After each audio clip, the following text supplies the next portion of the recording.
Uminit ang Video tayo bangayan sa pagitan ng dalawang background. veteranong mambabatas matapos banata ni Cavite 4th District Representative Kiko Barsaga si Senate President Vicento Tito Soto III kaugnay ng umano'y saklaw ng investigasyon sa flood control scam.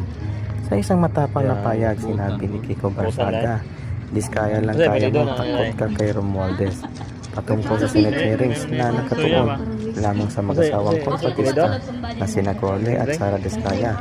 Habang nanatiling tahimik umano ang Senado sa mga relasyon laban kay House Speaker Martin Romualdez.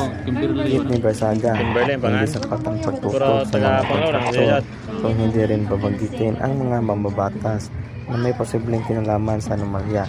Ngayon na wala na ako sa partido, wala na akong kinakailangan. Dapat imbestigahan si Romualdez. Hindi lang Diskaya ang dapat tanungin, sabi niya.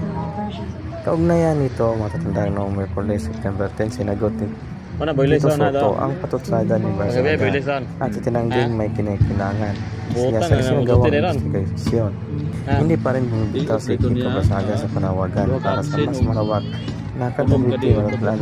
Matatandaan siya ay biktima sa nasyonal Unity Party at Positive Bloc sa Kamara kasunod na umunay kaya ng protest sa loob ng partido sa kanyang payag. Binigyan niya na ang kanyang panindigan ay negosyo na eh, di ba? Sante, na prem si bago ni negosyo pre, hindi pre. ang pag-usbong ng mga pangalan flood control controversial habang ginansya, nanawagan ang baligyan niya kay 5. ng mas malalim na Bali na ako giya 4 investisyon. ra ko na niya. Lamang Piso sa sa pagtutok, baligya. kundi pati sa mga Ibilin-bilin ko na mambabatas niya. na may hawak Mga bitang giabsinan ko na sa niya mga kay susunod ripak na siya. araw na asahan na Hindi.